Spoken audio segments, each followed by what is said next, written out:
Nigel's here now for What the Farage, and breaking tonight, Home Secretary Suella Braverman has admitted our immigration system is, quote, broken and illegal immigration out of control in a searing address to Parliament. Taking aim at her critics, she urged them to stop pretending migrants were refugees in distress when the whole country knows that's not true. And she called the crisis an invasion. So, Nigel Farage, you have been saying for years that the migrant crisis is a national emergency. Suella Braverman speaking your language in Parliament tonight.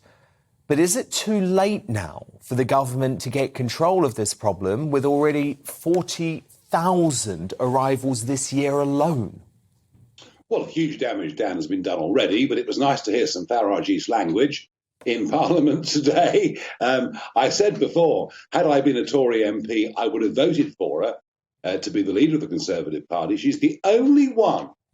She is literally the only one of those senior Conservatives that actually believes in stuff and is not afraid to say it. And the use of the word invasion, well, I have to say, I've used that word for the last 2.5 years. I've been condemned for it. She did it. She made it absolutely clear. Let's not kid ourselves. Many of these people are not refugees by any sense of that definition. So, well done her. But you'll notice that the entire Remainer media London establishment is against her. They're calling for her to go. She apparently has broken national security rules by asking senior MPs if they thought the policies she was trying to adopt were right. I mean, don't tell me that every cabinet minister doesn't do that every single week. It's going to be fascinating to see whether she survives or not. It really, really is. But it was good to see. It was great to see, finally, a politician standing up at the dispatch box and speaking from their heart, speaking with their soul, saying what they really believed in, rather than what they thought the Guardian wanted to hear.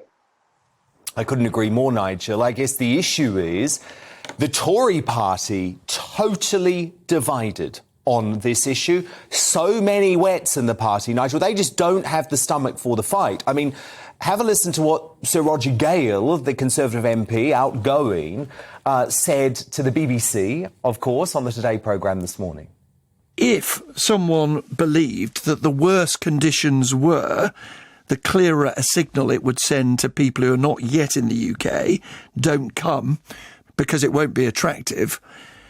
What would you say to that view? I would say that is wholly unacceptable. As I, for the record, find the Rwanda policy wholly unacceptable. Got to build bridges with the French to get a proper policy in place. That is the grown-up way to solve this problem. We're not going to do it by knee-jerk dog-whistle politics. I mean, that's within her own party, Nigel. Yes.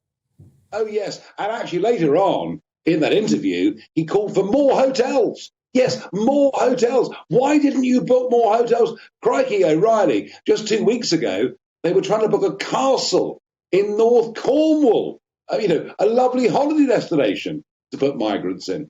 I was up in Manchester at the weekend. All anyone was talking about were migrant hotels in the northwest filling up. Nearly 300 hotels are filled already, and yet in the Commons today, why didn't you book more hotels? Well, I very much hope they build an encampment on Sir Roger Gale's lawn, because frankly, what is he thinking?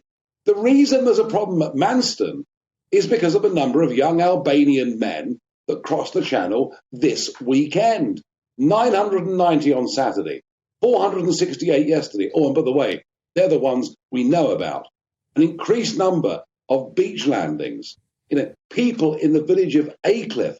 A woman I had on my show tonight who now carries keeps a sledgehammer under her bed for fear of being invaded and attacked.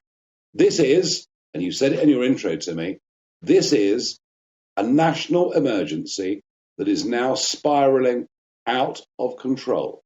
Rishi Sunak, when he ran to be leader this summer, gave a 10-point plan. He made it clear within his first 100 days of being leader, there would be legislation that would overturn the current European Convention on Human Rights. We will find out in the next few weeks of what Rishi Sunak is made. But you know something? I'm not expecting very much. I'm really not expecting. And I'm not either. But Nigel, if you just look at the pure politics of this, though, Sunak is not a stupid bloke, right? And surely he knows that he's got zero chance of winning the next election. If there is 50, 60, who knows? I mean, who knows? I don't know what you're predicting, Nigel, but by 2024, what? 70,000 arrivals, say, in a year. He knows he would be thrashed. So just if you're looking at the real politic of this, actually, is there an argument for Sunak to get tough, whether he actually believes it or not?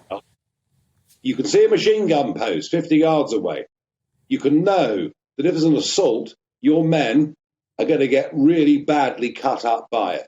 But the question is, do you as the officer have the courage to lead a charge to take it out before your men suffer? And that's exactly where we are. It's exactly where we are. If that machine gun post of illegal immigration, and by the way, legal immigration too, I'm told the next set of figures will shock everybody. That's on legal immigration. But leadership is about having courage. Leadership is about taking risks. Leadership is about not being fearful of criticism. We don't yet know what kind of leader Rishi Sunak is. Is he a leader? Is he a follower? We are about to find out. But if he isn't a brave, if he isn't a leader, then the modern day equivalent of being scythed down by machine guns is dozens, scores, maybe hundreds of his MPs will lose their seat. Indeed. And of course, Nigel Farage has been leading the charge on this story since 2020. He'll have another special edition of his show at 7 p.m. tomorrow night here on GB News. Thank you so much, Nigel.